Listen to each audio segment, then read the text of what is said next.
থেকে পলিসিটা তো বানাবে পার্লামেন্টে নারী নাই।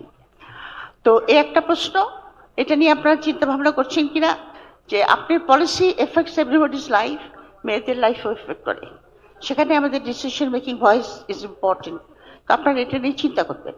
আর একটা কথা প্রশ্ন আমি করছি যে বাংলাদেশে সারিয়া আইন আছে, সারিয়া আইন আছে আমাদের পার্সোনাল ফ্যামিলি লাইফকে ব্যাপারে ম্যাটারে, কিন্তু আমাদের দেশে সারিয়া আইন কি কমপ্লিট?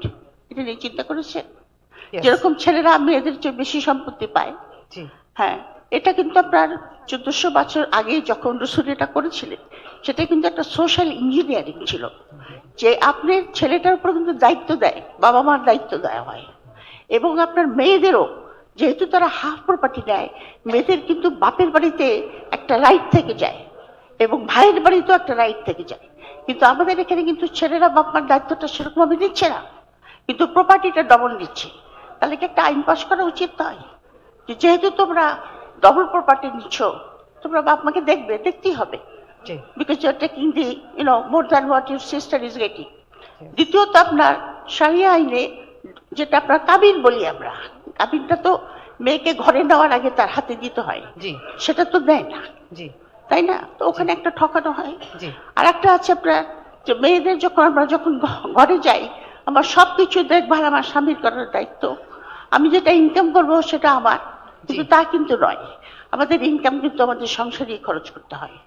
তো এই সমস্ত শারিয়া আইন আছে, এটা ঠিক আমাদের এখানে, কিন্তু এটাকে কমপ্লিট করে কিনা সেটা আপনারা একটু চিন্তা ভাবনা করেন। হাফ হার্টেড করে রাখলে পরে তো না এদিক না ওদিক। আর একটা প্রশ্ন হলো যে জামায়াতে ইসলাম কি হুদুদ আইন ইন্ট্রোডিউস করার চেষ্টা করছে বাংলাদেশে? করবে না, যেটা পাকিস্তানি করেছে। এটা একটু চিন্তা করে দেখে আমাদেরকে যদি জানান, আমরা ভোটার হিসেবে উপকৃত হব। জি, thank you madam, thank you madam. So এখানে আমি একটু ভূমিকা দিব এবং নুরুন্নেসা আপা ইনশাআল্লাহ কথা বলবেন। এখানে প্রথম কথা হচ্ছে, উত্তরাধিকার আইন থেকে শুরু করে আমরা এগুলোর ব্যাপারে একটা জায়গায় খুব স্ট্রংলি বলেছি, আপনারা দেখেছেন, আমরা অ্যাওয়ারনেস নিয়ে কাজ করব, কারণ laws are there, right, but the applications are not there. এই যে অর্ধেকটাও যে মেয়েদের পাওয়ার কথা, এই অর্ধেকটাই এখন পর্যন্ত এনশিওর করা যাচ্ছে না, রাইট? এবং কোন পিতা যদি চান, তিনি কিন্তু এই অর্ধেকের চাইতেও বেশি তার জীবদ্দশায় দিয়েও যেতে পারেন। ইসলাম শরিয়া আইন সেটাকে অ্যালাউ করে। সেটা তো দূরের কথা, যেটুকু বাধ্যগত সেটুকুই আমাদের মেয়েরা বুঝে পাচ্ছেন না। জামাত ইসলামী এটার জন্য যে পলিসির যে জায়গাটা রেখেছে সেটা হচ্ছে সোশ্যাল অ্যাওয়ারনেস থ্রু মসজিদ, থ্রু ওয়াজ মাহফিলস, and every aspects could be possible. যে মানুষের মধ্যে এটার ব্যাপারে জানাশোনা এবং আইনের সঠিক প্রয়োগ। এটার জন্য আমরা বলেছি যে আমরা একটা ওয়ান স্টপ ক্রাইসিস সেন্টার করব, যেখানে এই সংক্রান্ত মামলাগুলোকেও অ্যাড্রেস করা হবে এবং র্যাপিড অ্যাকশনের জন্য অ্যাড্রেস করা হবে। আর আরেকটা ব্যাপারে কথা এসেছে পলিটিক্যাল পার্টিসিপেশন দিয়ে। এখন একটা ব্যাপার হচ্ছে, দেখেন, গভর্নমেন্টে কিংবা পার্লামেন্টে কোনো নারী নাই তার মানে কি কোনো নারী বান্ধব আইন হবে না? Men are responsible, right? And women are also responsible. We are not against this participation, but we will be taking time, inshallah. Yes, please.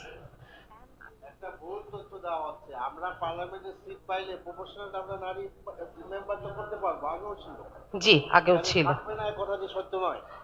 জি, সাথে সাথে প্রথমবার যখন আমি বলছি যে জামাত ইসলামী যে কটা পার্লামেন্টের সিট পাবে, সেই কটা তা আমরা যেটা মানে রিজার্ভ সিট, মেয়েদের উমেন সিট আমরা পাবো, রাইট?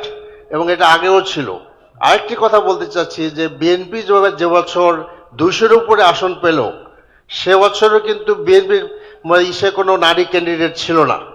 আমাদের প্রতি আশাটা খুব সুন্দর, এজন্য আমরা এনকারেজ করি, আমরা বলি যে আমাদেরকে সময় দেন, ইনশাল্লাহ আমরা নিয়ে আসবো। গোটা ইলেকশন প্রসেসটা নারী বান্ধব নয়, আমরা নিজেরা ইলেকশন করে দেখছি। আমি একজন candidate, is very cumbersome business for a women to work in a constitutive, যেখানে 2টা থানা আছে এবং 20টারও বেশি বা 30টা মানে 25টা আপনার ইউনিয়ন, সব কিছু মিলে আমরা মনে করি যে আমরা সময় নিচ্ছি এবং ইনশাআল্লাহ আমরা আসবো। আর জি, থ্যাংক ইউ। তো এই কোয়েশ্চেনের আরেকটু উত্তর দেওয়ার জন্য আমরা একটু নুরুন্নেসা সিদ্দিকা আপার কাছে যেতে চাই।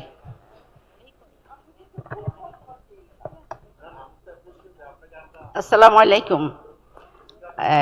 আপার আমি শরিয়া আইন দিয়ে শুরু করছি। শরিয়া আইনের ব্যাপারে সবচেয়ে বেশি প্রশ্ন আমাদের ভাই বোনদের মধ্যে কাজ করছে। আসলে দেশের যে প্রচলিত আইন, সে আইনটাকে মেনে চলার জন্যই আমরা কিন্তু প্রতিশ্রুতিবদ্ধ, এবং সে আইনটা যথাযথভাবে মেনে চলা, আইনের সুষ্ঠু প্রয়োগ করা এবং অপপ্রয়োগ না করা, এই বিষয়টাতে আমরা কমিটেড। আর তারপরে শরিয়া আইন তো আল্লাহর পক্ষ থেকে এসেছে, সেখানে কোনো পরিবর্তন নাই এবং মানবতার কল্যাণের জন্য। কিন্তু এই কথাটা আমাদের বর্তমান বিশ্বকে বোঝানো যাচ্ছে না, এবং তারা শরিয়া আইনের কথা বলে ভীতি সৃষ্টি করছে, যাতে করে ইসলামের বিরুদ্ধে মানুষ চলে যায়। তো আমরা শরিয়া আইন প্রয়োগ করতে হলে আমরা ওইভাবে প্রয়োগ করব না, বরং মানুষের মন মানসিকতা যখন পজিটিভ হবে এবং ন্যায় ইনসাফের দিকে মানুষের এটা আসবে, তখন সেটাকে আমরা শরীয়ত কি বলে ওই পয়েন্টটা আমরা তুলে ধরবো। এবং কনসেন্ট ছাড়া, আমাদের জনগণের কনসেন্ট ছাড়া আমরা কখনোই শরীয়তের কোনো বিধানকে বাস্তবায়ন করতে পারবো না। আমরা রাসূল সাল্লাল্লাহু আলাইহি ওয়াসাল্লামের জীবনও কিন্তু এটাই দেখি। মাক্কি জীবনে 13 বছর ইসলাম প্রচার হয়েছিল, কিন্তু তারপরেও সেখানে কিন্তু ইসলাম প্রতিষ্ঠা হয়নি। তার কারণ জনগণের সেখানে ছিল না, পার্টিসিপেশন ছিল না ফুললি। আর মদিনায় যাওয়ার পরে জনগণের পার্টিসিপেশন হয়েছে, এবং আল্লাহ তাআলা একের পর এক বিভিন্ন আইনের দিয়েছেন, আয়াত নাজিল করেছেন। তো আমরা যারা ইসলামকে বিশ্বাস করি, ভালোবাসি, আমরা ওইভাবেই আল্লাহ তাআলা যেভাবে সুন্দর করে তার বিধানকে মানব জীবনে বাস্তবায়ন করার রাসূলকে শিখাই দিয়েছেন, আমরা সেই পথে আগাবো। সুতরাং এখানে কোনো চিন্তার কারণ নেই যে আমরা শরিয়া আইন প্রয়োগ করে একটা কিছু করে ফেলবো। I have a question. Please. আচ্ছা, আমি একটু ইংরেজিতেই বলি, বাংলা মিক্স করে বলবো। আচ্ছা, ফার্স্ট অফ অল আমি একটা পজিটিভ সাইড বলবো এবং একটা skepticism, দুইটা part. The point is 65 million people are the new voters in my understanding, and half of which are women, and they are all educated. The positive side is আমরা যে university ইলেকশনগুলি দেখলাম, সেখানে the I would say that Islamic ছাত্র শিবির and with all তাদের সাথে যারা I would say affiliated, they have been a winner. This is a positive sign. But there is a huge skepticism amongst these people who are not affiliated with Islamic ছাত্র শিবির or such political parties. Question is, all your policies can only be effective if you win the election. Our immediate goal is to get to the power. What kind of message JAMAAT-E-ISLAMI is giving to eradicate or give the confidence to the people who are skeptic about the women, I would say their attire, behavior, and is JAMAAT-E-ISLAM going to push the boundary to a level which these people will not be ready to accept, and therefore will turn their face to vote for you. This is a very important issue, I feel. If you really want to do insaf, before that you have to ensure that this skepticism go away from at least the new voters, those who are learned, and they are every day questioning people like me that are they good? What is going to happen? Will they force us to wear veil? আমাদেরকে কি পর্দা বোরকা পড়তে বলবে? So এটা কিন্তু একটা খুব জেনারেল এবং খুবই কিন্তু একটা pertinent question. So I want a sort of very open and very frequent discussion on this, so that this skepticism gets away before the voting day. That's very important. Thank you so much. Yes, I guess you are right. Before taking another question, I would like to, yes. Is that a question? Is that a question? Can you please wait? 1 minute, please. You are right. We need to address this. Yeah, thank you. But- Thank you for giving me the opportunity. Excuse me, sir. 1 minute, please. Before that, does responsibility is followed by power, or power is followed by responsibility? Right? So if I am not in good number in front of people, how do I show that who am I? Right? So I would like to go to Dr. Ferdowsa Khanum Bokul for the answer of this question. Thank you. যিনি এইমাত্র প্রশ্ন করলেন তাকে, উনি বলছেন যে আমরা এড়িয়ে যাচ্ছি। তো এইখানে আমি একটু ওই কথাটা মাদিয়া মমতাজ শেয়ার করেছে, আমি আবার বলছি, বিগত 15-17 বছর পর্যন্ত আওয়ামী শাসন আমলের এই দুঃসহ নির্যাতনের সময়ও বাংলাদেশ জামাত ইসলামীর মহিলা বিভাগরা সরাসরি নির্বাচনে অংশগ্রহণ করেছে। আমি একটু তার তথ্যগুলি দিতে চাই। সেটা হচ্ছে, এই নির্বাচনে ভাইস চেয়ারম্যান হিসেবে সরাসরি নির্বাচনে অংশগ্রহণ করে নির্বাচিত হয়েছেন 48 জন মহিলা এবং তারা দায়িত্ব পালন করেছেন। কমিশনার হয়েছিলেন 38 জন মহিলা এবং ইউপি মেম্বার হিসেবে নির্বাচিত হয়েছিলেন 116 জন মহিলা। তো আমি বলতে চাই যে আমরা আসলে বিগত 16 বছর, আপনারা জানেন, আমরা এক জায়গায় বসে কথা বলতেও পারিনি, আমরা প্রকাশ্যে আসতে পারিনি, আমরা এই রাজনীতির যে প্রকাশ্য ময়দান সেখানে অংশগ্রহণ করতে জামাত ইসলাম পারেনি। তো ইনশাল্লাহ সামনের দিনগুলিতে জামাত ইসলাম সেই অংশটা নিবে। এবং আপনি নিজেই উল্লেখ করেছেন বিশ্ববিদ্যালয়ের কথা, সেখানে বিশ্ববিদ্যালয়ের ছাত্রী সংস্থা মেয়েরা অত্যন্ত দক্ষতার সাথে সেখানে অংশগ্রহণ করেছে, বিজয়ী হয়েছে, দায়িত্ব পালন করছে। ইনশাল্লাহ জামাত ইসলামের মহিলারাও দায়িত্ব পালন করবে এবং দক্ষতার সাথে ইনশাল্লাহ দায়িত্ব পালন করবে।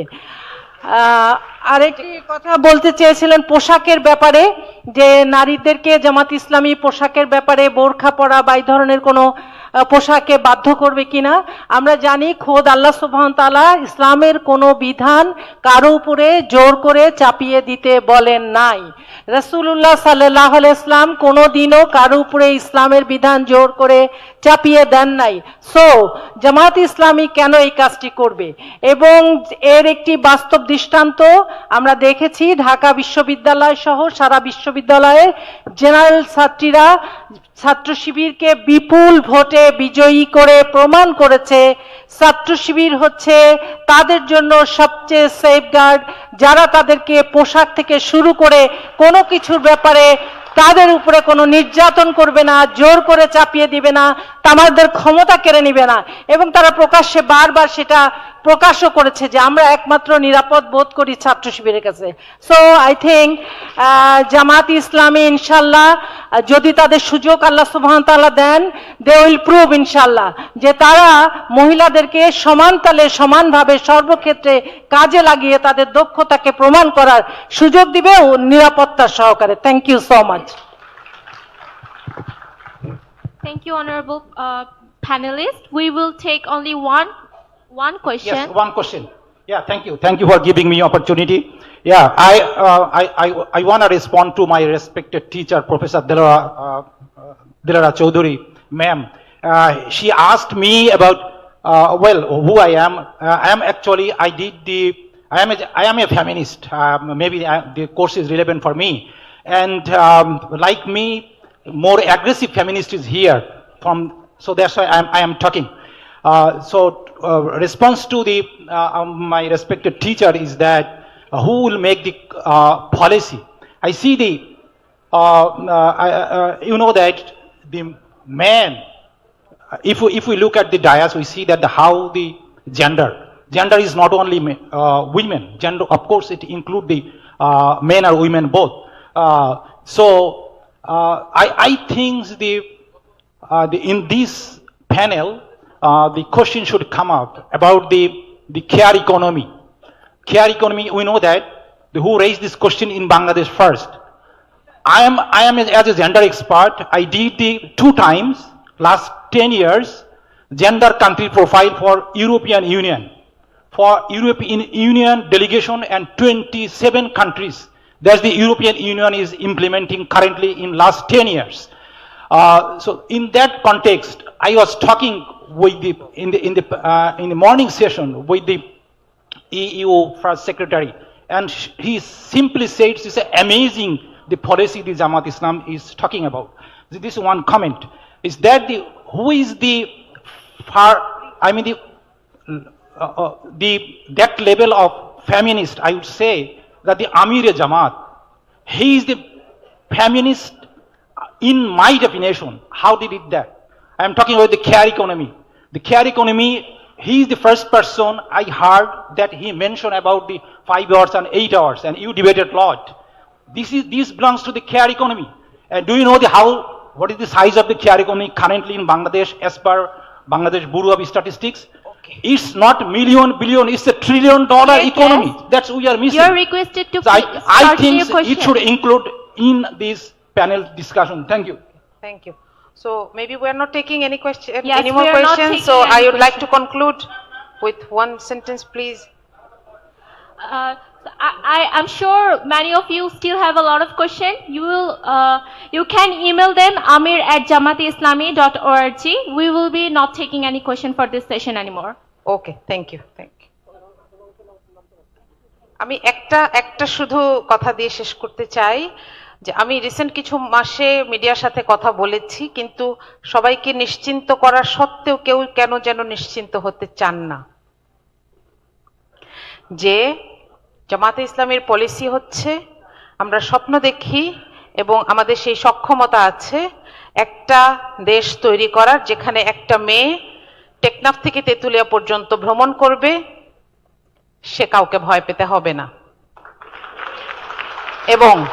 এবং সেই মেয়েটার কি পড়ে আছে, সে কোন ধর্মের, সে কোন এথনিসিটির, সে কোন এডুকেশনাল ব্যাকগ্রাউন্ডের, এটাও সেখানে কোনো প্যারামিটার হবে না ইনশাআল্লাহ। আসসালামু আলাইকুম। Thank you again, honorable presenters and panelists, for shedding light to what was perceived an enigma, Jamaat's view about women. Thank you so much. We will now proceed to our next session. Thank you. Thank you very much, our honorable panelist and keynote speaker. Now, without any break, we'd like to move on to the next session as we have some time constraints. So, without any break, we'd like to move on to the next session. You know, education means the foundation of national transformation. And this session focuses on education for the future, policy for change, and for having a discussion about this very topic. The discussants are Professor Dr. Mokaram Hussain, who will be the keynote speaker of this policy presentation, Professor Swansea University, UK, Colonel retired Abdul Batin, former principal, Cantonment Public School and College, MP candidate Dhaka 16, Dr. K.M. Kabirul Islam, former senior secretary, Madrasa and Technical Education Division, Ministry of Education, Professor Dr. Jubair Muhammad Ihsanul Haq, Chairman, Department of Arabic, University of Dhaka, Professor Dr. Shakhawat Zaman, Chairman, Department of Tripoli, Uttara University, Dhaka, and Mohsina Mumtaz Maria, Vice Principal, Everest International School. I'd like to request all the panel members and keynote speaker to have their seats on the stage, please. A big round of applause for the panel members and keynote speakers. Now I'd like to, invite Professor Dr. Mokaram Hussain to deliver his presentation about education for the future, policy for change. Respected ladies and gentlemen, dear guests, as it is already mentioned, I am Mokaram Hussain, professor in Swansea University from UK, and I would like to talk about the education policy of Bangladesh Jamaat-E-Islami. And that will be inclusive and holistic, and that will produce globally competitive citizens. The question is why we would like to talk about the education policy. Well, let's go back to our childhood. We know education is the backbone of a nation. It reflects the very simple sentence: if the backbone of a person is weak, it will affect the whole body, right? And exactly it is happening for Bangladesh. I mean, we have very, very fragile education system, outdated, I should say. And that result, the weak economy, very poor economy, low innovation, no contribution. I mean, we are one of the least innovative nations in the world, right? It's already in the data. And we have been actually sending or producing very, very large number of unskilled labor. And all are the parameters as a result of very, very outdated education system. Let me give you one very simple example. If you go to Gulf countries, in the airport, you will see there is a staff who is selling papers and the chocolate and so on in departmental store. He can speak English. And this person is from Philippines or Kerala or India, right? And in the same department store, there is another staff who is doing the cleaning job. And the salary difference is 3 times. The guy who knows a little bit English is getting at least 1,000 pound or dollar, and the guy who is doing the cleaning job is from Bangladesh, is getting only 200 to 300 pound per month, right? But you can, if you identify the problem, these 2 guys are more or less are from same education background. The difference is here is the language proficiency. That means our education can develop a set of manpower with high language proficiency, right? So I would like to show you the policy that Jamaat is going to launch that will address this problem. Okay, this is the outline of my talk. First of all, I would like to show you some challenges that we identified that the education sector in Bangladesh has been facing in last several decades. And that will be followed by some policy recommendations. And then if we can implement these policies, we'll have some short-term and long-term outcomes. And we have a framework to implement these policies. We have action plan. And then at the end, we have evaluation strategy and to revise our policies if we are power in the next time and so on. So first of all, for every policy there should be a vision. And what is the vision for our education policy? The vision is we want to propose a holistic education system. What does it mean? It means it will be based on faith, ethics, that will come from our religious values, whatever you are Muslims or Hindus or Christian, doesn't matter. It will come from our religious or faith values.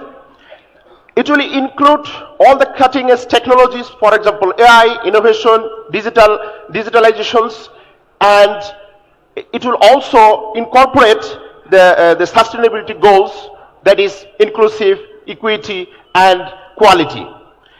If we can incorporate all these necessary ingredients at the end, we will have ethically sound, skilled, and globally competent citizens. That is our ultimate target.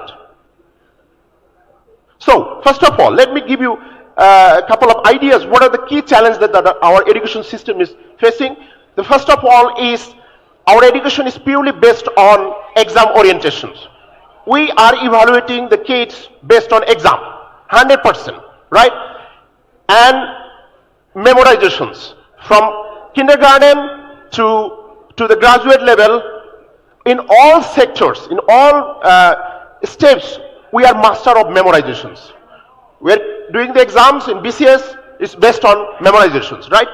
So we want to change these policies to more creative, and it's not only memorizations, it's less focus on skills and some values and attitudes, and very low in creativity and critical thinking. Okay, these types of lacks are coming from, one of the example is overcrowded classrooms, right? If you go to Europe, I have been in Germany for years and now in the UK, you will see they have one teacher for for 10 students or 8 students, but we have one teacher for 50 students, 50 kids. It's not possible to customize or to deliver customized education for each pupils, each kids with this teacher that needs to deal with 50 kids. No way.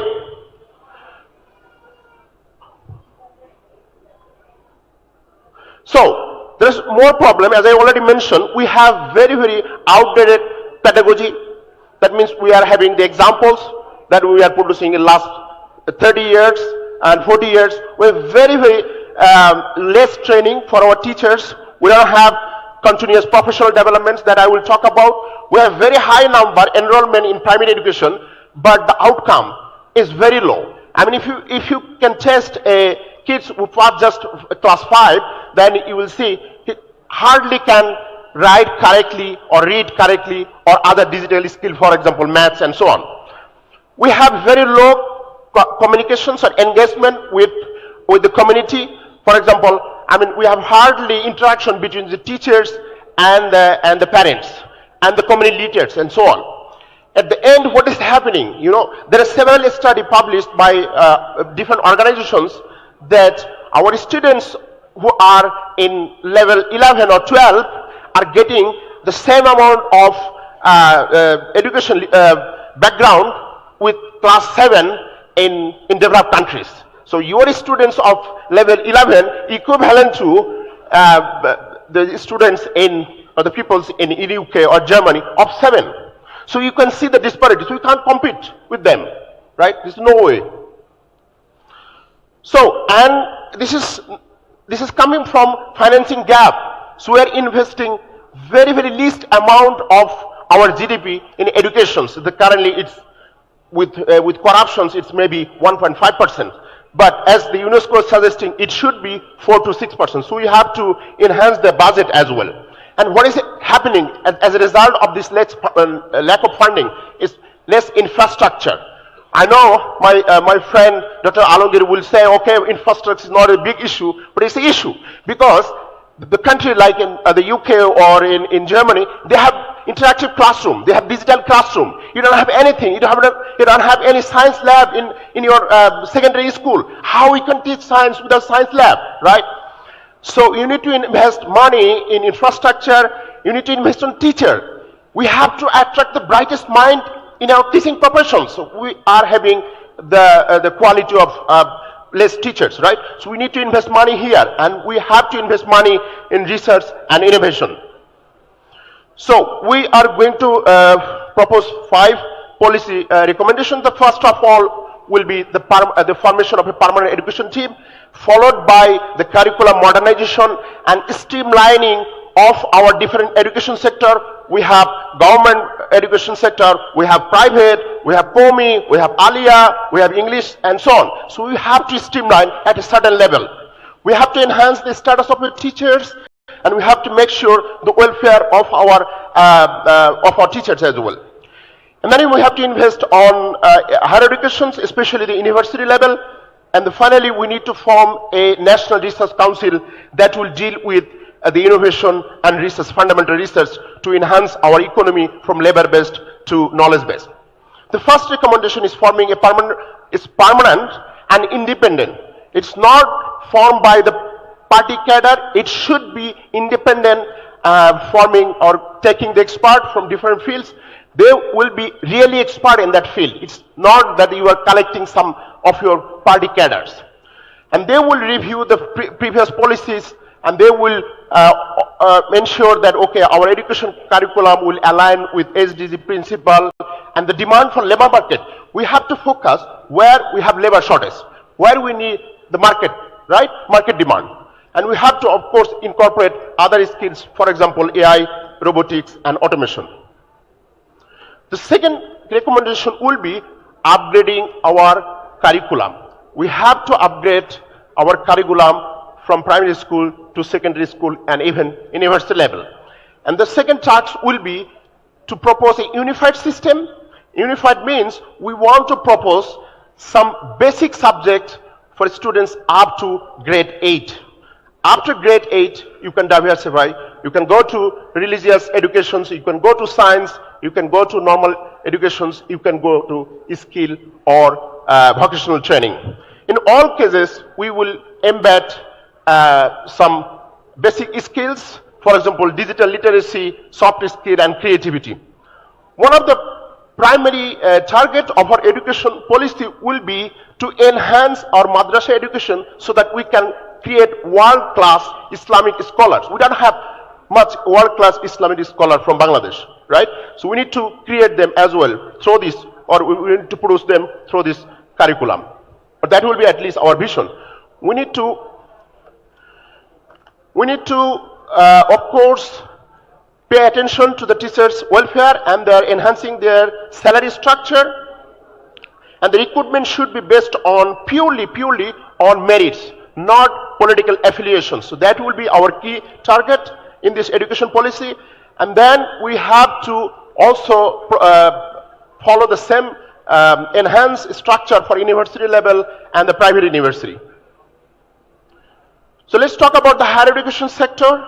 We have the UGC, now it's called HEC, Higher Education Council or Commissions. That should be a world-class body that will incorporate A2I supporting university labs, upgrading the university labs, curriculums and digitalization and so on. And we need accreditation from the world bodies as well. We need to ensure safe and inclusive campuses.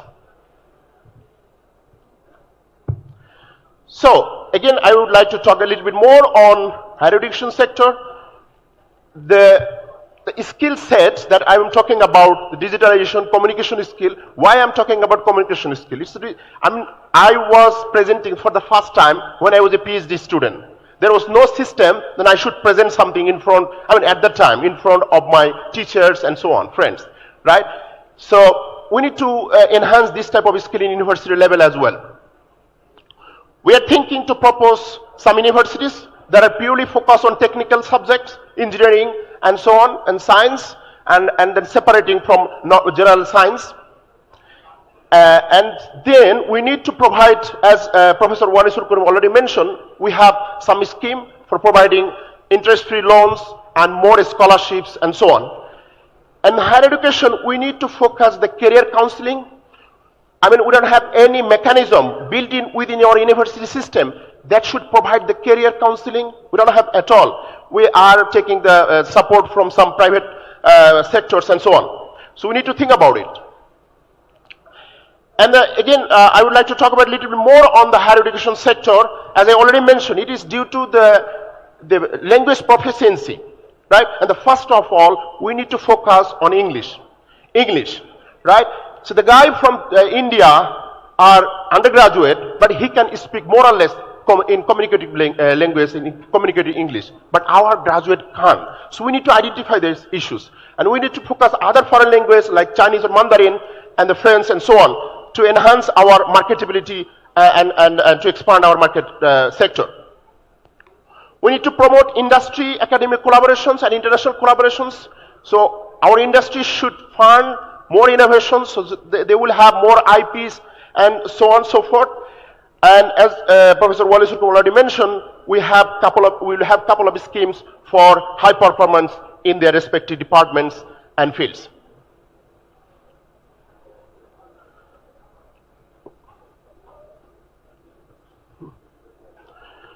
So if we can do this, if we can implement these policies, there will be some short-term outcome, and long-term. Short-term will be to decrease the dropouts. This is very significant in the secondary level.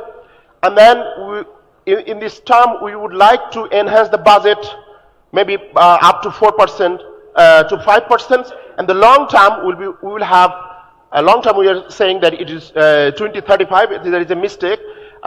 We want to have 100% literacy, but that is not the main focus. Main focus is we would like to transform our economy from labor-based economy to a high-income, knowledge-based economy. That is our ultimate goal. So where the money will come? The money will come for more funding from national revenue, PPP, annual development program, and with the support of our partners. And currently, I should say, maybe we have maximum 10% of our national budget, but that should be increased, and that we would also like to enhance the budget from the according to the GDP.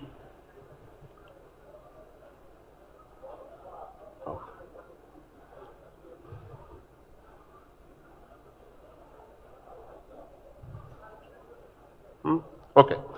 So we have some frameworks. The first framework will be for first 3 months. So we would like to establish the commission that I mentioned already, the independent commission consisting of real experts in their field, and they will prioritize the areas where we need to focus first, and they will talk to the stakeholders. They need to consult with different sectors, the private sectors, the earlier sectors and common sectors, so that we can have a unified view, at least in certain areas. The second phase will be for first years, and in that case, we would like to launch our enhancing curriculum redesign up to class 8, and we'll like to launch the scholarship that Professor Warisul Karim already mentioned, and we would like to start the recruiting of teachers with high background or meritorious teachers, because we will offer more or less handsome salary so that the brightest mind can be in that field. And we will upgrade the university labs in this phase as well, gradually. And the third phase, which will be within the year, second and third, and then we would like to start proposing the unified curriculums. And then from class 9, we will have diversifications. So some will go religious education. They want to be alims and so on, religious scholar. Someone will go with pure science, and someone will go for more or less teaching professional, teaching-based areas. And then there will be a huge sector for TVET, or the technical and vocational training. Yes, so if we can implement these full recommendations, why I'm saying the recommendations? Because it's up to the people who will decide who will be in the power, right? So this is, as an expert, I should say, these are the recommendations. So if you have full implementation of our reforms, we'll try to enhance the accreditations, because in the university level or even primary school level, we need to have international accreditations for different subjects and different areas. So if we can implement this enhanced curriculum, we are sure that after 5 or 6 years, we'll have a strength to apply for different accreditations. We'll have excellence in research. There will be some fundamental research, more output in publications and IP, and so that will grow our industry. And finally, it will impact our economy. As I mentioned, if you have IPs and SME and spin-outs, it will create more job in the industry. So what will be the monitoring mechanism? This is the final slide. I should say we have the monitoring framework, and the first monitor will be the Ministry of Education. And we'll see how our education will be aligned with the SDG 4, and there will be some ICT tools where people can monitor how our education system or the different performance indicators are improving. We'll have some mechanism for yearly annual review, and there will be some midterm reviews during this 5-year tenure. And once it will be successful, we'll redesign and upgrade again and again. Thank you very much. Thank you. Thank you very much, Professor Dr. Mokarram Hussain, for your valuable insights and presentation. Now we'd like to proceed to the panel members. I'd like to go with Mohsina Mumtaj Maria, Vice Principal, Everest International School, and one by one then the other panel members could give insight or any other remarks or comments about the presentation.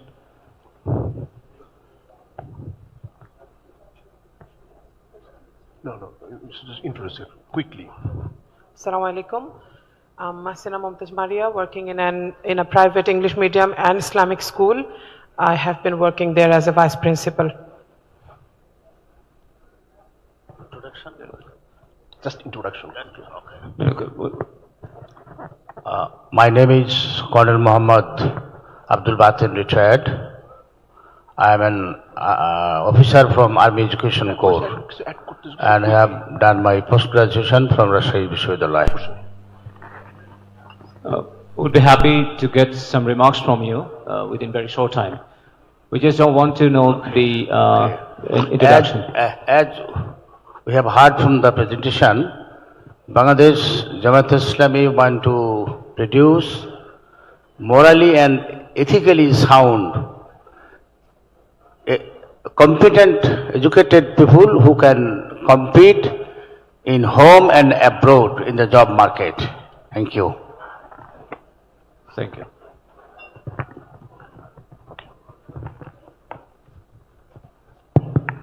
Well, my name is K.M. Kabirul Islam.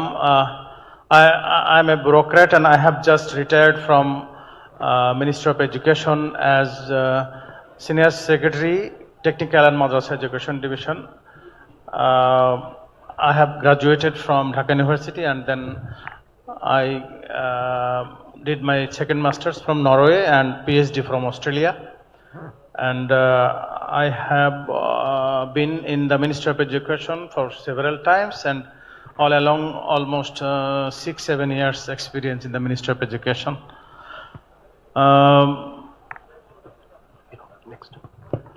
Okay, that's all about my introduction. If I get chance, then I'll say something later on. Professor Jubair Muhammad Ehsanul Haq, Chairman, Department of Arabic, University of Dhaka.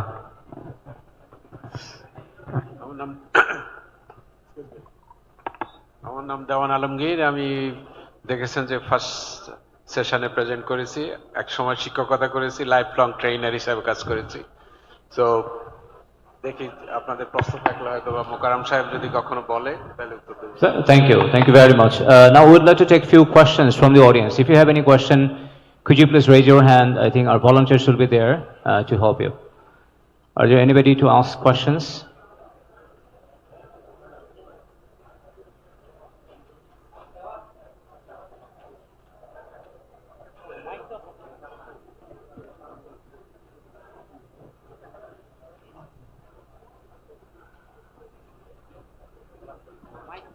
ধন্যবাদ।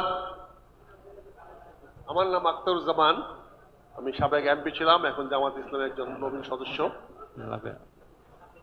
আমি বক্তব্য শুনলাম, সুন্দর বলেছেন, global আলোকে অত্যন্ত প্রাসঙ্গিক এবং খুব ভালো, এনকারেজিং। কিন্তু আমাদের কতগুলো সমস্যা আছে। আমাদের ভাত কাপড়ের চেয়ে বড় সমস্যা শিক্ষা। বাংলাদেশে যদি 1 নাম্বার কোন সমস্যাকে আইডেন্টিফাই করতে হয়, এটা হচ্ছে আমাদের এডুকেশন।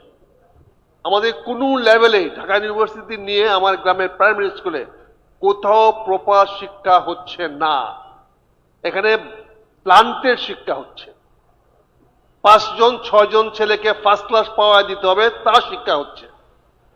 1 থেকে 2-তে 2টা ছেলেকে পাস করা দিতে হবে, তার শিক্ষা হচ্ছে। জিপিএ 5 পাওয়া দিতে হবে 50 ছেলেকে, তার শিক্ষা হচ্ছে। কিন্তু ওভারঅল কোনো শিক্ষা হচ্ছে না। কোচিং সেন্টার চলতেছে লাগাতার, যেভাবে খুশি ভাবে। এমন কোনো প্রায় শিক্ষক নাই যারা কোনো না কোনো ভাবে ডাইরেক্টলি ইনডাইরেক্টলি কোচিং সেন্টারের সঙ্গে জড়িত নয়। গ্রামের 80% প্রাইমারি স্কুলের টিচাররা বাই রোটেশনে ক্লাস নেয়। তারা রেগুলার ক্লাসে যায় না, সপ্তাহে 5 দিনও যায় না তারা ক্লাসে। তাদেরকে অ্যাকশন নেওয়ার কিছু নাই, কারণ তারা সরকারি চাকরি করে। আমাদের বিনীত অনুরোধ, 2টা পয়েন্ট এখানে মানতে চাই। একটা হলো এই শিক্ষা দেওয়ার কারণে আজকে আমরা দুজনে এমপ্লয়েড হয়ে যাচ্ছি, স্বামী এবং স্ত্রী দুজনে চাকরি করতে গিয়ে আমি সবচেয়ে বেশি টর্চার করতেছি আমার ছোট বাচ্চাটিকে। আমার শিশুটির টর্চার হচ্ছে, তার অধিকার থেকে সে বঞ্চিত হচ্ছে। স্বামী এবং স্ত্রী দুজনেই দুজনের বেতন দিয়ে এখন আমার সংসার বলতে পারি না।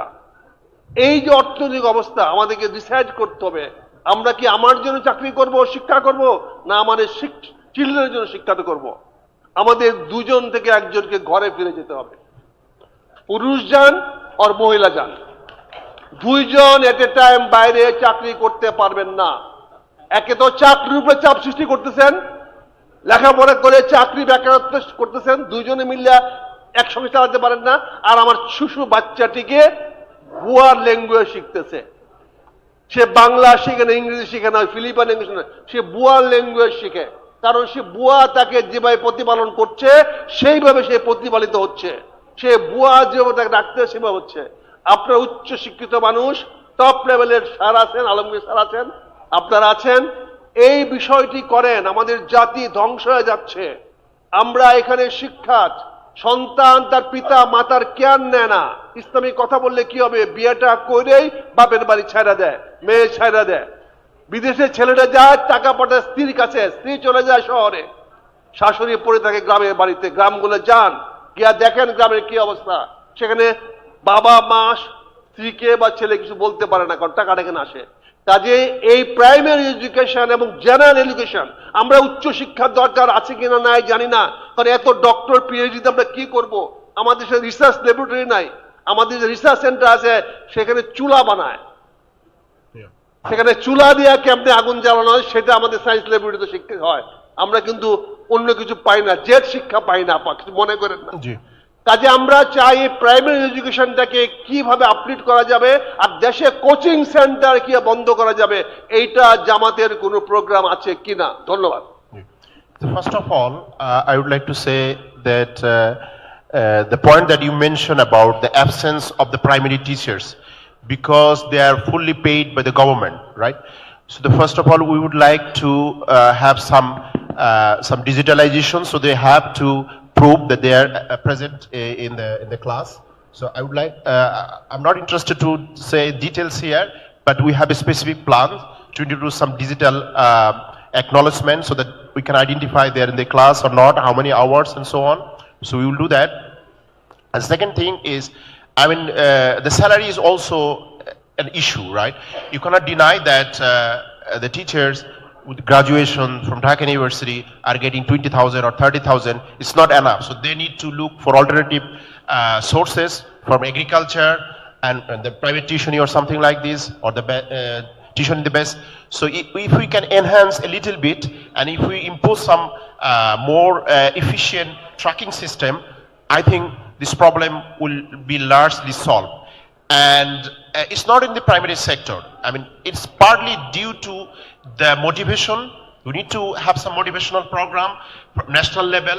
So why they should be here, and it's coming from our negligency and corrupt mindset as well. So I mean, it will be a gradually process, right? So we need to, as I mentioned, one of the core principle of our education is to enhance our ethics and the values and so on. So if we can combine all this, there will be some imposed tracking system and enhanced morality, enhanced salary. I think it will be improved significantly in 5 years. Thank you, thank you. We'd like to take just 2 more questions. One from here. Excuse me, I just Can you want please- to add. Here. Excuse me, I just want to add something with him. I like to echo with the veteran businessman, Mr. Abdul Haq. He said that we need to rebuild everything. I want to echo with this comment, because the education system is destroyed purposefully. Exactly. Before 2008, the system was not up to the mark, but it worked a bit. But from 2009, when the GPS system was, fabricated, it starts the damage. So it is destroyed. So we have to actually overhaul the system. We cannot repair. Actually, we cannot repair. So you are rightly mentioned that if we want to become a prosperous and humanitarian country, we actually need to reform or overhaul the system, and including your concerns. Thank you. Thank you very much. Hello. We'd like to take one more question from here. Yeah. My question is that we know that 5th grade student in our country cannot read 3 grade text. How it is possible? Cannot a master degree holder teacher teach primary student? What is the problem?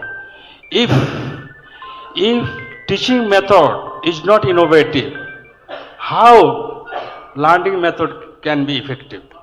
So we have to improve. How we can improve teaching method as well as learning method? It's a basic problem. Curriculum is not a basic problem. Problem is teaching method and learning method. Yeah, I fully agree with you. I mean, it's not only one-time training. We should have, I already mentioned, for each teacher should attend the training every year or even 6 months. So they might forget many points. And as I already mentioned that our density, I mean the ratio teacher versus students are really, really high. So if you can reduce this, then you can send one teacher for training and so on and so forth very frequently. So the point here, the teachers are not getting the proper training and not frequently. They are getting the training once and that for life. This will be improved, inshallah. Thank you. Thank you very much. The next question, please. Assalamu alaikum. Thanks to JAMAAT-E-ISLAMI Bangladesh. And I am grateful to them. Thank you. তো আমরা সকাল থেকে অনেকগুলো attractive speech শুনেছি। আপনার স্পিচটাও, আপনাদের প্যানেলের স্পিচটাও এই সময়কালের সবচেয়ে গ্রহণযোগ্য এবং অগ্রাধিকার প্রাপ্ত একটি বিষয়। আমি এই স্পিচের মধ্যে how to reform our education system, primary, secondary, higher education and higher secondary, and how to our মানে technical and vocational education develop, how we can develop our vocational and educational technical system, how to input our education system moral and ethical values. যেমন ধরেন আমরা ছোটবেলায় আমাদের প্রজন্ম আদর্শলিপি পড়েছি, আমরা বলেছি অসৎ সঙ্গ ত্যাগ করো, আদর্শ দোষেরা কর। এখনকার বাচ্চারা পড়ছে অজগর আসছে তেরে, আমটি আমি খাবো পেরে, কার আম কে খাবে কেন পারবে, কোনো প্রশ্নের জবাব নেই। এই জায়গাটিতে আমরা হাত দেব কি না? আমাদের স্কুল কলেজ ম্যানেজমেন্টগুলোতে কি ট্রান্সপারেন্সি আসবে কিনা? ট্রান্সপারেন্সি অ্যান্ড অ্যাকাউন্টেবিলিটি যদি অ্যাডমিনিস্ট্রেশন, একাডেমিক অ্যাডমিনিস্ট্রেশনগুলোতে না আসে, তাহলে কখনোই কোনো এডুকেশন সিস্টেম বদলালে কাজ হবে না। এবং সবচেয়ে বড় কথা, ক্লাসরুমগুলোতে আমরা কিভাবে democracy, liberty and justice ensure করব। যদি ক্লাসরুমগুলোতে আমরা liberty, justice and democracy ensure করতে চাই, তাহলে অবশ্যই কোচিং সেন্টার নিয়ে আমাদেরকে ভাবতে হবে আমাদের এডুকেশন সিস্টেমটা আসলে কেমন হতে হবে। এবং শিক্ষা প্রতিষ্ঠানগুলোকে আমরা কি 100% কম্পিটেন্সি দিতে পারবো কিনা? good health, good security, good safety, good environment, everything. So education is not a simple বিষয় বা সাবজেক্ট। সুতরাং আমরা কিভাবে প্রাইমারি লেভেলের এডুকেশনটাকে কিভাবে কেমন ভাবে দাঁড় করাতে চাই, হায়ার এডুকেশনকে কিভাবে দাঁড় করাতে চাই।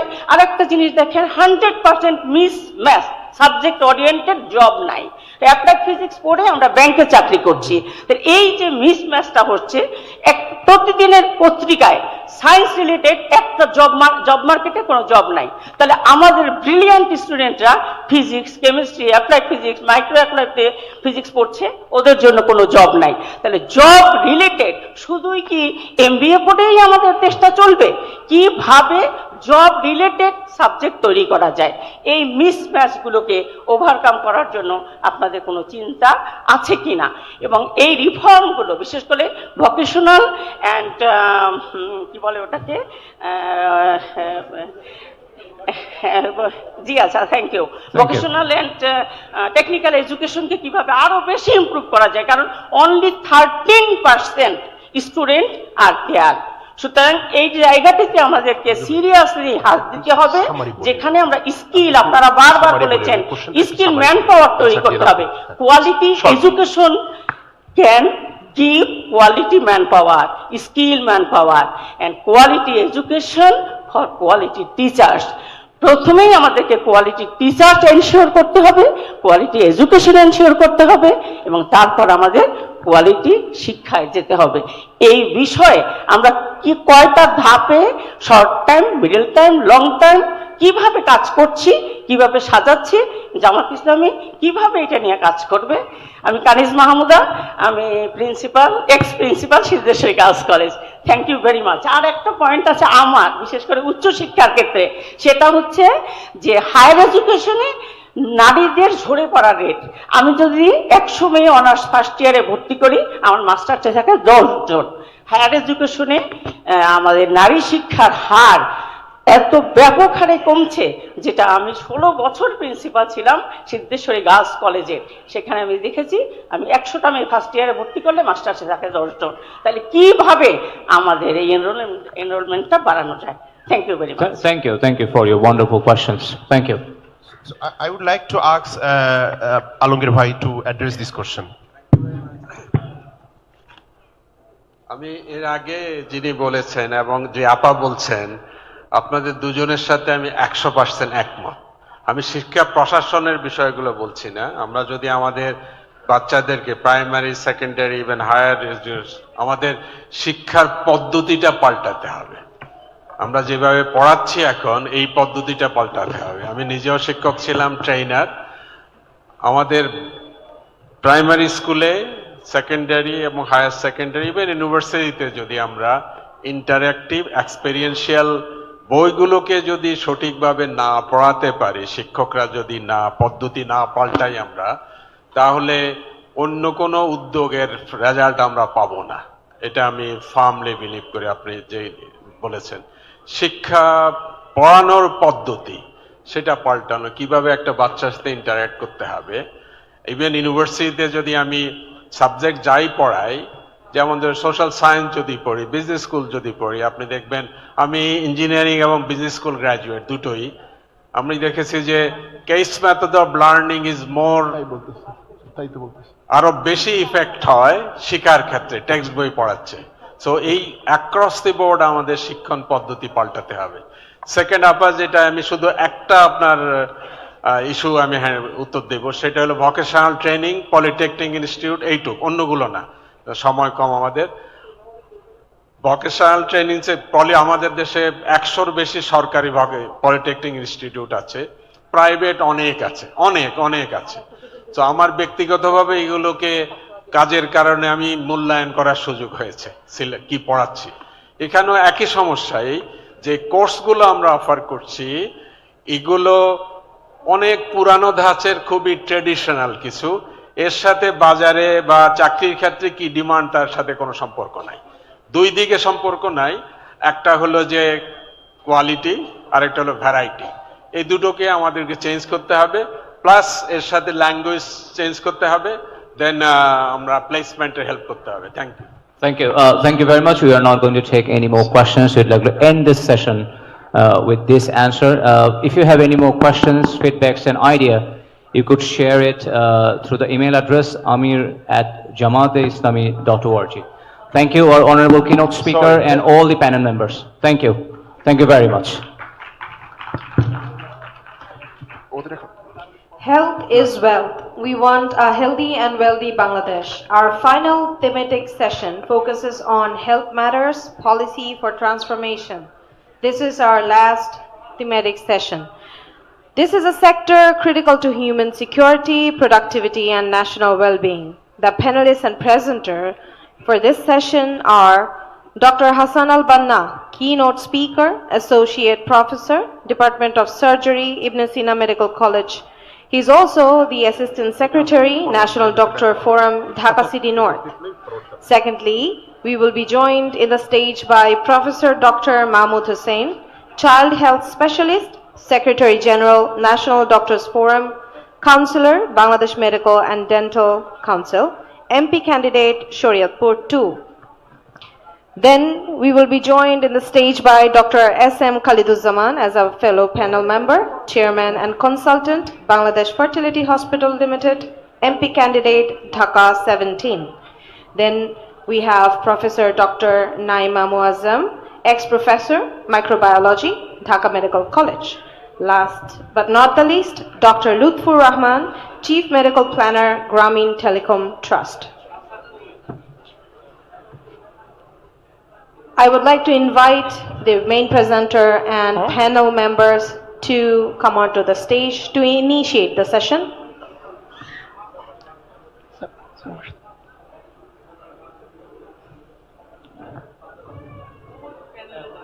If we are all seated,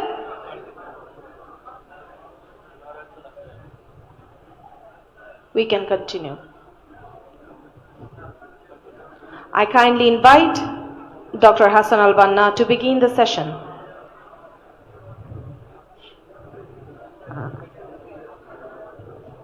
Assalamu alaikum.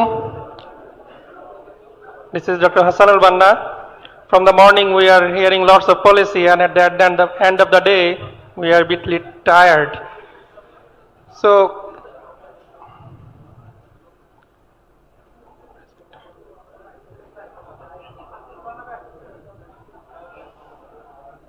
So what is the picture of health in front of us?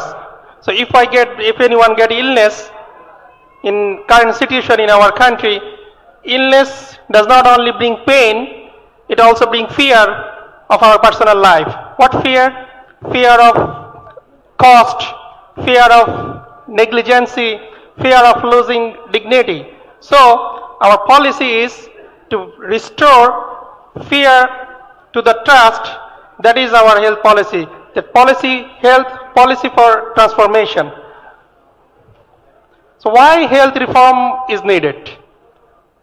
We have public distrust in our health sector due to poor governance. Our systems are fragmented, high out-of-pocket expenditure. People have to spend almost 70%, it is 70%. Our healthcare system are urban-centric and our tertiary center are overloaded. We have workforce shortages. So our health system need a reform. But we have some strength in our health system. We have extensive nationwide public health network. We have strong, vibrant pharmaceutical industry. We have extensive immunization coverage. We have young, trainable healthcare workers. We have proven NGO, government collaboration in health sector. But still we have lots of challenges also. Our rural and district hospitals are underutilized. We have very limited ICU bed capacity. Our workforce are imbalanced. For 3,000 population, we have only single nurse available. For almost 1,700 population, we have only one qualified doctor available. And this private sector in our country that are not well regulated. On the other hand, our non-communicable disease death rate is rising. It is 65 to 70%. And the recent outbreak of the dengue outbreak, it's causing overwhelming our hospitals and it's in high mortality. So what picture came in front of us? An unhealthy nation today, but with the right policy, we can have a better future is still possible. So what our policy? Our first policy is, we will strengthen our primary healthcare system. Hater kache amar doctor. This is our first policy. So we will expand our primary healthcare system. We will almost 14,000 community and village clinic is functioning without any registered health worker. Our union sub-center that is underutilized with not qualified doctors are there. So our first aim is deploy registered health workers in that level. And also not only that, we will ensure essential medicine and life-saving drugs available in primary healthcare system. We have 40% people living in the urban area. But for the poor people in the urban area, there is no much such health facilities are available. Only there is a 35 GP center is available. So we will gradually expand this GP center in city corporation area so that people will get the medication service easily. Our second policy is we will strengthen our district and Upazila level medical hospital. We will increase the bed capacity. We will increase we will equip it with modern medical. And important thing is, after 2 p.m. in many government health facility, if you wish, you cannot do essential investigation. We will ensure 24/7 essential diagnostic investigation in government hospital. We will ensure 24 at least at the district level. We will ensure 24/7 ambulance service in Upazila level. There will be a safe delivery at Upazila level hospital. Every district hospital gradually will be equipped with CCO dialysis and with trauma center. So what will be the outcome? Every district become a self-sufficient medical hub. For that, we need lots of recruitment. We will rapidly fill up the vacant posts. We will give rural incentives to our doctors and health workers so they will work in the rural area, and we will ensure that continual professional training of the health worker. Most important things what we want to focus is good governance and transparency. There will be zero tolerance for corruption in health sector. This is our commitment. There will be no corruption, and all procurement will be in mandatory electronic government procurement. There will be transparent and accountable health administration and digital automation in health service. Now that people have to wait for long time for bed or operation serial, there is a long queue for medicine dispense.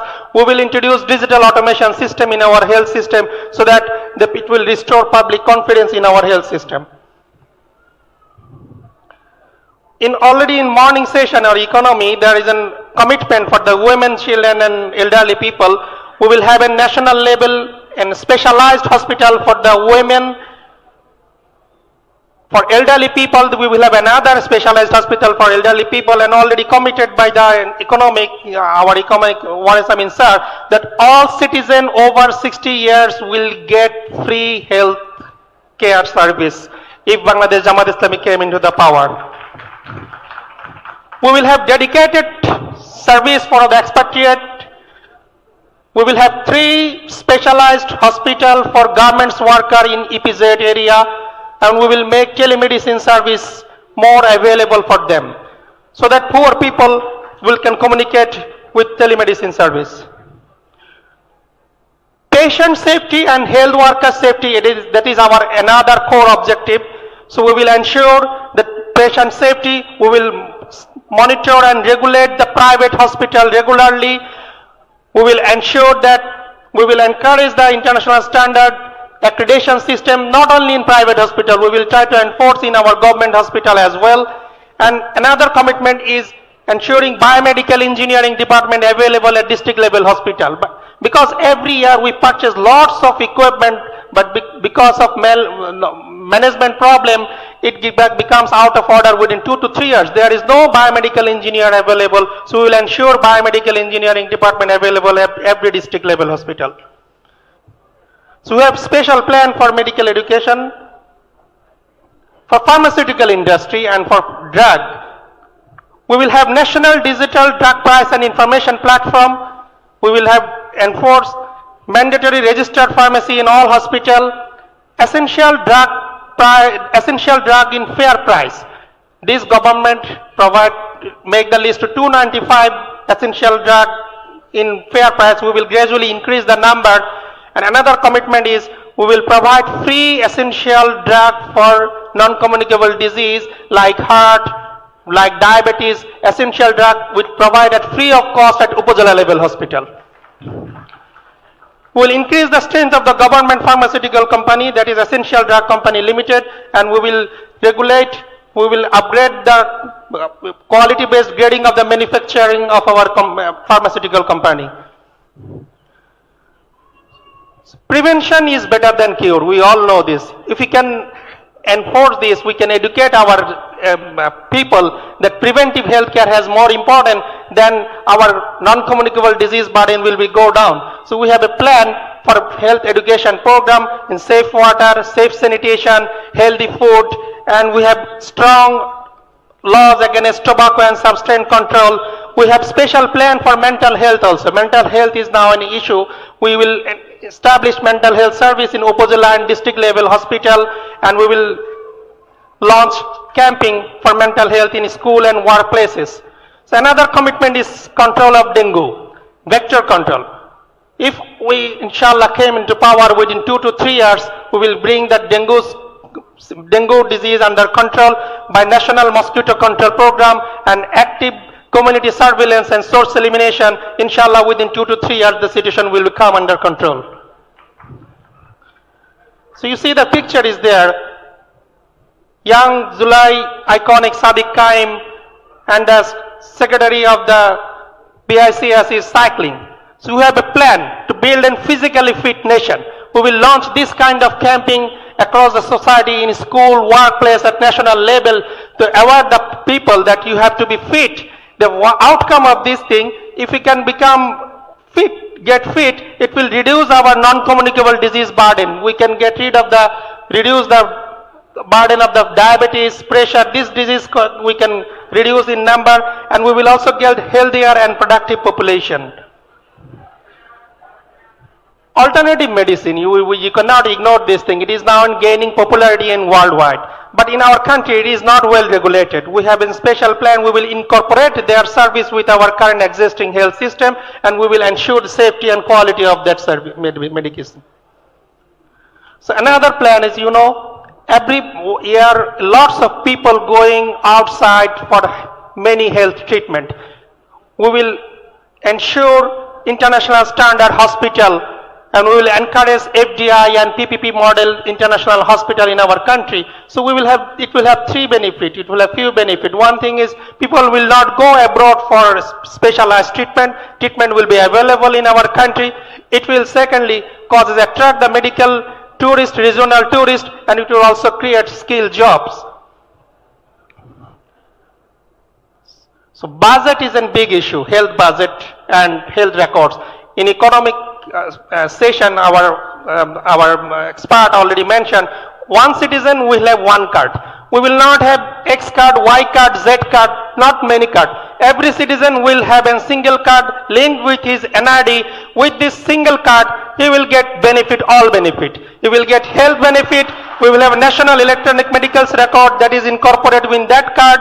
If we get any educational benefit, if we get any social benefit, every citizen have only single card. No one need to have 4 or 5 cards in his pocket for many benefit. So we will introduce one citizen, one card system.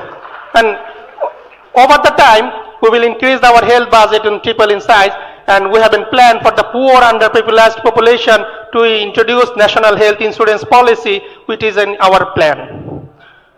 So what will be the outcome?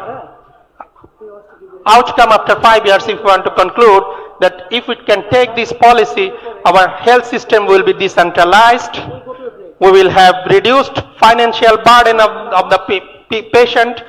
We will progress to our universal health coverage. We will get great transparent and accountable health administration, and we will have digital health infrastructure. So I want to conclude my session. If we can apply this policy, we will get a just, human and sustainable health system with a transparent and accountable governance. Thank you all. Thank you very much for this presentation. We will now go into a quick break right now for prayers, and then we will reconvene. We will. You want to? He wants to complete it now.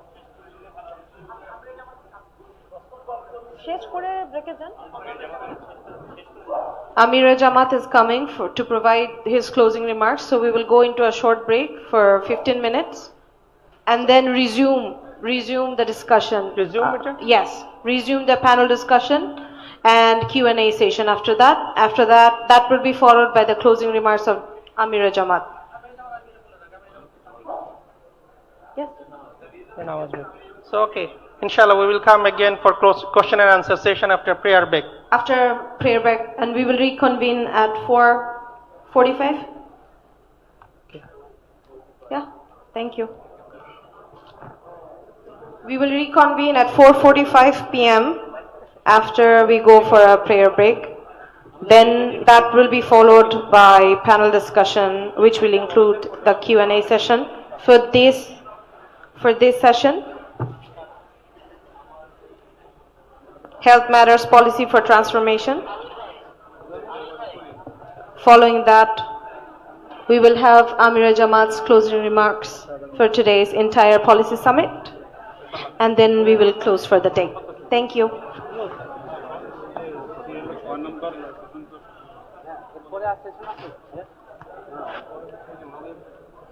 Please join us again at 4:45 p.m.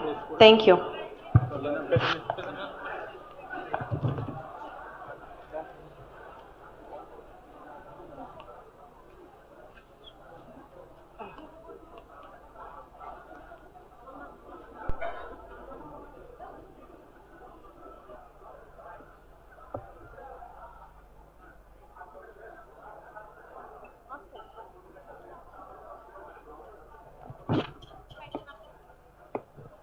Hello, আমাদের programme 4:45-এ আমরা আবার শুরু করব।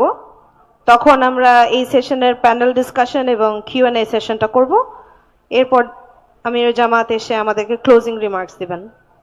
আমরা 4:45-এ আবার আসব সবাই কথা বলতে। Thank you.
Hello.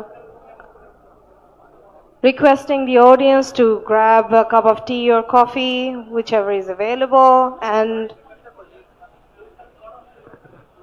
join us in the hall again. We will be starting the rest of the session shortly, within the next 5 minutes.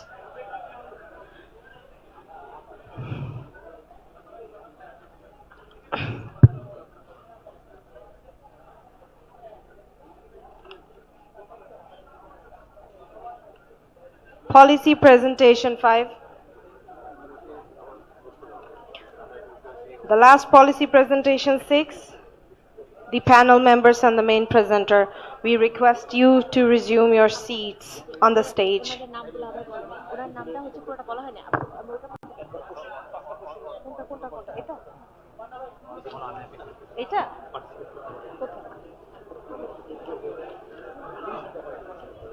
Sir. Presentation. আমাদের স্পন্সর কাজে লাগছে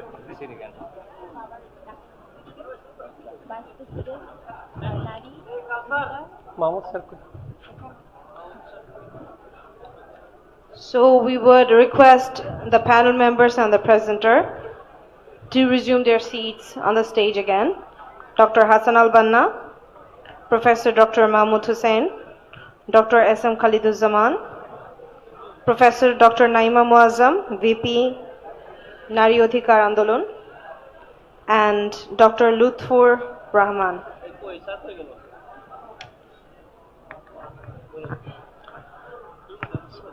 So is there any question? Before we go directly to the questions, can we have some brief remarks or comments Okay. from the rest of the panel members? So I'm requesting Briefly, thank you. Professor Lutfur Rahman to make some comment.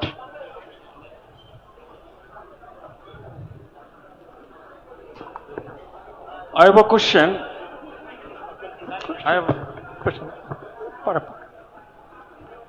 Assalamu alaikum wa rahmatullahi wa barakatuh. I am Professor Dr. Muhammad Lutfur Rahman. I am a specialist in hospital management, quality assurance and accreditation. I am a physician and healthcare specialist, administrator, over 4 decades of experience dedicated to the improve the healthcare systems,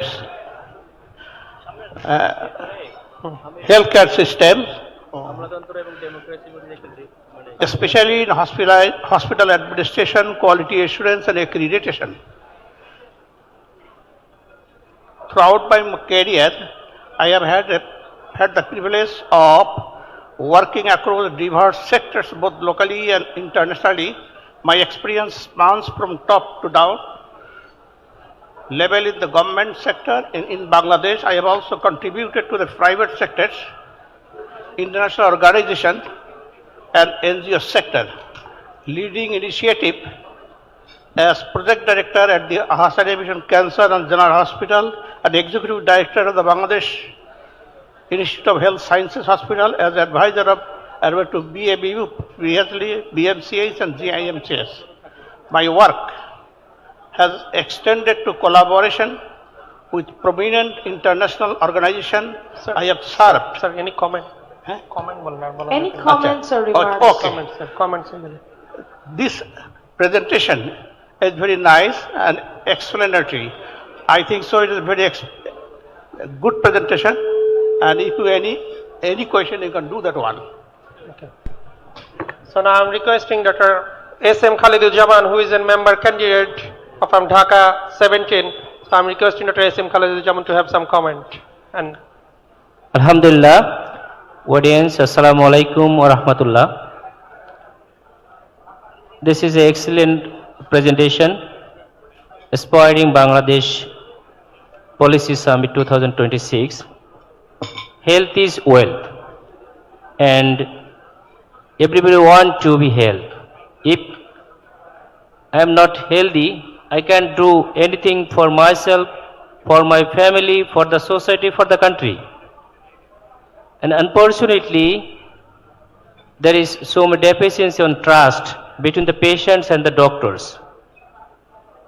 I feel we have all logistic supports, both the doctors, hospitals, also the financial support. But unfortunately, there is a gap between the bureaucracy, between the democracy.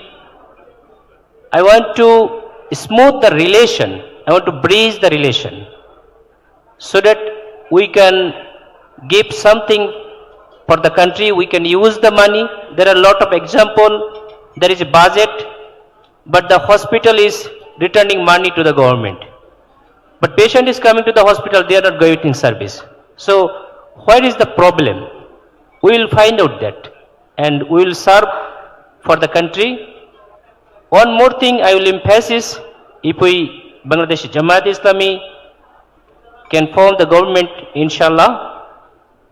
One previous lecture, the education policy. One madam says, Siddheshwari College principal, I read in applied chemistry, but I am working now in banking service. Same thing happens to the doctors here. Sub-speciality should be enhanced. Sub-speciality, we will open so many branches and we will enrich the sub-speciality stage by step so then people can get the specific service. And at the same time, if we can enrich the community clinic, then the burden on the tertiary hospital will reduce.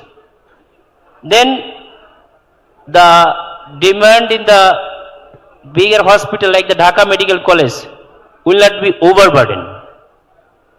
So with a very good policy, the support we have, we can give a better service to the nation. For health service, we have so many doctors. After the 5th of August, the nation already knows Bangladesh JAMAAT-E-ISLAMI has so many doctors. With this manpower, with these doctors, will serve the nation. Inshallah, the health service will be very good and no patient will go abroad. We will ensure that. Thank you all. Assalamu alaikum. I am now requesting Professor Naima Muazzam. Assalamu alaikum. I am Professor Naima Muazzam. My specialization is in microbiology. I was professor and head of the department in Dhaka Medical College for a long time and now retired. And presently I am working as Vice President of Nari Adhikar Andolan. Today we have gone through so many presentations with the vision, with the aim to have a developed country so that our country become more developed. That is our aim and objective. And we know that if we want a developed nation, there must be a healthy nation for that. Healthy nation is a very important requirement for a developed nation. And our health program that has been described today has the aim to reach that.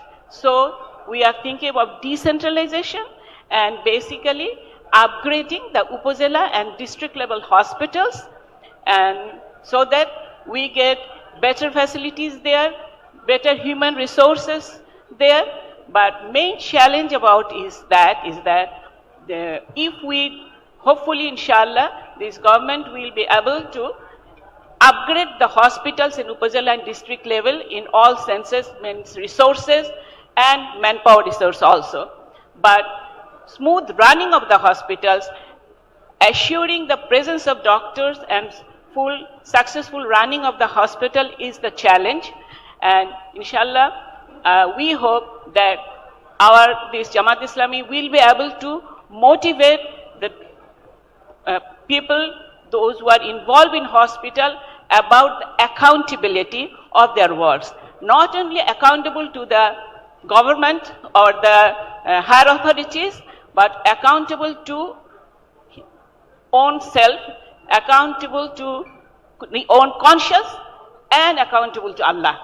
If we remain accountable to Allah about whatever I am doing, whatever may be, I am responsible. I will be sincere and honest. And if we can motivate this, we can put this to our doctors, nurses, and all other staffs, that will help also to assure a better service in our Upazila and district levels, so that as we have planned to have higher standard hospitals there, standard services there, and referral systems there, so that there will be a diverse medical service, inshallah, and Bangladesh, we will have a better health service. We hope for that. Inshallah, Allah will help us. Assalamu alaikum. Thank you, madam. Now I'm requesting Professor Dr. Mahmood Hassan, Secretary, National Doctors Forum, and Member of Parliament MP candidate Shariatpur 2, to have some comments on our policy. Assalamu alaikum. আমি Mahmud Hossain, child health specialist. আজকের যে পরিপত্রটা এখানে present করা হলো, যে plenary note আমাদের সামনে রাখা হলো, আমি মনে করি যে একটা বাস্তবসম্মত বাংলাদেশের আগামী দিনের স্বাস্থ্য খাতের উন্নয়নের জন্য খুবই উপযুক্ত একটি পেপার এখানে প্রেজেন্ট করা হয়েছে।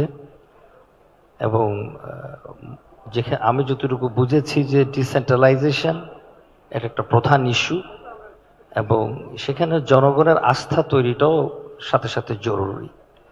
কারণ ডিস্ট্রিক্ট লেভেলকে আমরা যদি মেডিকেল হাব করি, তাহলে যদি আমরা সেখানে রিয়েলি কোয়ালিটি সার্ভিস এনশিওর করতে পারি, জনগণ কেন ঢাকাতে বা বেগা সিটিতে আসবে? তো সেক্ষেত্রে সবচেয়ে বড় দায়িত্ব হবে ইনশাআল্লাহ, if we are in power, then we will ensure the quality medical services, inshallah, up to the district level. And that happen, we restore the confidence of our people. Those people can get service, try to get service at the locality, and the load in mega city will be reduced. At the same time, it will be a responsibility to develop our people's quality services, and every sort of specialty of our medical science. And secondly, that I would like to say that we will establish, inshallah, a good governance, এবং ইনশাআল্লাহ আমরা স্বাস্থ্য খাতে দুর্নীতিকে না করে দেবো ইনশাআল্লাহ। ইনশাআল্লাহ কোন রকম দুর্নীতি যেন আমাদেরকে স্পর্শ না করে, সেক্ষেত্রে আমাদেরকে ভীষণ রকম সতর্কতা রাখতে হবে, সার্ভিলেন্স রাখতে হবে, মনিটরিং সিস্টেম ঠিক করতে হবে। এবং পাশাপাশি এখন যে সিচুয়েশন, যে বাংলাদেশের জনগণের সাথে চিকিৎসকদের এবং স্বাস্থ্য ব্যবস্থাপনার যে দূরত্ব তৈরি হয়ে আছে, সেটা আমি মনে করি যে দুই পক্ষেই এটার জন্য আরো মনোযোগ দাবি রাখে, দুই পক্ষেরই মনোযোগ দিতে হবে এবং এই দূরত্বটা কমিয়ে এনে মানুষের আস্থার প্রতীক হতে হবে। সে কাজটা আমরা করব। সে কাজটা করার জন্য একদিকে যেমন গণসচেতনতা তৈরি করতে হবে, আরেকদিকে ডাক্তারদের continuous motivation, medical ethics, clinical service improvement, সে কাজগুলো করতে হবে। তো সে সবগুলো কথাই আমি দেখেছি যে এই পেপারটাতে আছে। কিছু জিনিস হয়তো আরো একটু আমাদেরকে পিক আপ করে আরো শক্ত করে বলতে হবে। এবং আমাদের প্রধান কাজ হবে ডিস্ট্রিক্ট লেভেলকে মেডিকেল হাব করা, আমাদের কাজ হবে দুর্নীতিকে না করা, আমাদের কাজ হবে গণসচেতনতা তৈরি করা, পাশাপাশি চিকিৎসকদেরকেও আরো বেশি করে ফ্রেন্ডলি হতে হবে ফর দেয়ার ওন পিপলস। সেক্ষেত্রে একটি জিনিস আমি বলে রাখা খুব জরুরি, কারণ গভর্নমেন্ট লেভেলে যেটা দাঁড়ায় সেটা হলো যে উপজেলা হেলথ কমপ্লেক্স, ডিস্ট্রিক্ট হেলথ কমপ্লেক্সের এত পেশেন্টের লোড যে ডাক্তাররা আসলে প্রপারলি অ্যাটেনশন দিতে হিমশিম খায়। সে জায়গাটা আমাদের চিকিৎসক সংখ্যা বাড়াতে হবে। তো বর্তমানে বাংলাদেশে ডাক্তার, এখন আমাদের কাছে স্ট্যাটিস্টিক্স হলো যে ডাক্তারের প্রয়োজন আমাদের পপুলেশন অনুযায়ী 1,03,500 মতো অ্যাটলিস্ট। সেখানে কোন কোন স্টাডিতে বলা হয়েছে 72,000 আছে, ক্লিনিক্যাল সার্ভিস দিচ্ছে, কোনো কোনো স্টাডিতে বলেছে ৮৬,৬৭৫ জন, মানে অ্যারাউন্ড 20% গ্যাপ আছে। এর চেয়ে তো বড় গ্যাপ আছে নার্স এবং মিড ওয়েফারি লেভেলের, যে আমাদের মিড লেভেলের হেলথ ওয়ার্কার আছে। পপুলেশন অনুযায়ী প্রয়োজন হলো ৩,১০,৫০০ জন ওয়ার্কার এই লেভেলটাতে, নার্স এবং মিড ওয়েফারি। সেখানে আছে ৫৬,৭৩৪ জন। তাহলে আমাদের গ্যাপ এখানে 82%। তো 82% গ্যাপ নিয়ে সার্ভিস এনশিওর করা কত কঠিন।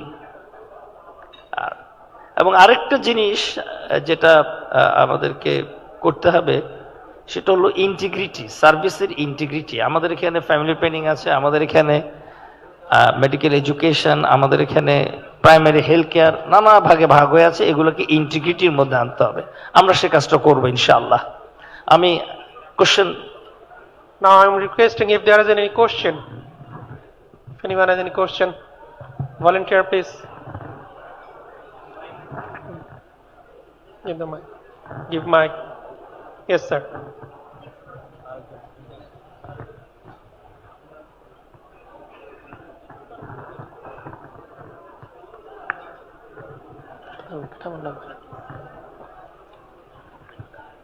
Hello. Yeah, thank you so much for a nice presentation. Especially for the medical sector, some of the very major issue we have to handle. Especially if you have a new turnover come as a Jamaat leads to the power, I have no idea exactly these two problem how to solve it. Number one is that, you know, there is a lot of people going overseas for the health support, especially India, Bangkok, Thailand and Singapore. I live in Singapore last 28 years. In my experience, it's totally amazing, different. And sometimes it is surprising also. Some of our friends, those are doctor in Singapore, and especially not Bangladeshi people, they say, how rich your people? They are coming to the Singapore in Mount Elizabeth, and how much foreign currency they are spent here. And jokingly, one of my friend, he used to tell me that how much money they spent in Singapore for the medical purpose, you can build at least 5 Mount Elizabeth in Dhaka. That is a very much, it's a real problem. I do not know, Jamaat or maybe you people will how handle this issue in coming days. Okay, how to stop? Number one. Number two is the India. Let's see, lot of people going to India for no reason. For what? Our physician, our doctors, they are capable enough to address the issue, but they are going because they are getting the more foreign currency. India is earning the more foreign currency from Bangladesh than any part of the Asia, any other country of the Asia. I don't know. You have to, very pragmatic way, you people has to come out the idea and address this issue so we can save our foreign currency, we can save our people, and especially the poor people. They are selling lot of things and going to India and Bangkok and Singapore for the sake of the better treatment. At least we have to handle this. The details we can work out later on. Second one is doctors issue here in Bangladesh. We have to talk to the practical way, not but theoretical way. Lot of doctors, they are taking the, I am not use the word bribe, but they are taking the lot of facilities from the pharmaceutical company, and they are just write down their medicine name. You see, this is a very common issue. If you go to any doctor chamber and come out, there is a lot of representative people, they are holding your prescription and say they really write down or not. I don't know. You are the very much aware about that, because I don't stay in Bangladesh permanently. I used to come and go, but I have seen my own eyes. Especially these two issues is my idea. Suddenly when I came out here and I am listening from you, you people has to come out the very pragmatic and effective solution for the sake of the great interest of the people of Bangladesh. An earlier session for the quality education, I never get opportunity to question, but I just raise up the issue. Quality education and skill education, we need the necessary things. You know, the first things, we have to stop the teachers' politics. Teachers politics, one of the sickness politics in Bangladesh. It destroys the education, especially the higher education. And second thing is that quality education. There is a lot of issue. There is a lot of PhD holder. But do you know, are they really qualified enough to obtain the PhD? No, not at all. It's my observation. Presently I am the one of the founder and trustee board chairman in Shamogdu Management University. So I am facing. I just interviewed more than 50 PhD, but honestly speaking, I am not find the qualified single PhD. Okay, so quality education and skill education you have to treat. And last but not the least is that English language, because our main problem is that we are not skilled enough to talk, write, and presentation about by the English language. Okay. From the very early days, we have to address this issue also. Thank you so much. Thank you. Thank you for your two questions. So, for first question answer, we have big no for all commission-based practice. We already mentioned is in our policy, there will be big no for all commission-based practice in health sector. Okay. And second question already we showed in policy. We will have a direct foreign investment private hospital or public PPP project private hospital in our health country, so that international standard hospital will be there and we will ensure that people will get that treatment. And another commitment, Amir Jamaat already showed that he did his own treatment in this country. And in our Ishtihar, we mentioned that all MP candidates who will be elected from Bangladesh JAMAAT-E-ISLAMI, they will give priority to take their health service in this country. They will not go abroad. So this is our commitment for the people, and we cannot enforce, we cannot rule, then it is their rights to go abroad for the treatment, but we will create the environment is there and we will not go. So we hope that people will also follow this thing. Thank you. I think the question session, it's a small presentation, and I appreciate your questions. I think it's a short presentation and it's very much important for all the people of the nation also, what the question arises. First of all, what he asked me, the question, people are going outside, India, Singapore. If we can one of my hospital, Bangladesh Fertility Hospital, for fertility treatment, most of the people usually go abroad. But within 5 years, I established a hospital, a specialized hospital, fertility hospital. Mostly around 60% people now do not go to India. Moreover, almost 20 countries, from 20 countries, people come to my hospital for the treatment. So I have established the example. So we are capable enough to serve the people of Bangladesh, and at the same time, if we become honest, if we give service, we can build the relation with the patients. Patients do not go outside, do not go abroad in future. In every aspect, Bangladesh JAMAAT-E-ISLAMI will establish the example, inshallah, in future. There will be no patient abroad. In respect that people will come, even he or she is sick in other country, they will come to Bangladesh to take the service, and they will meet their relatives, families also. We are hopeful so enough. Thank you. Next question, can you, sir,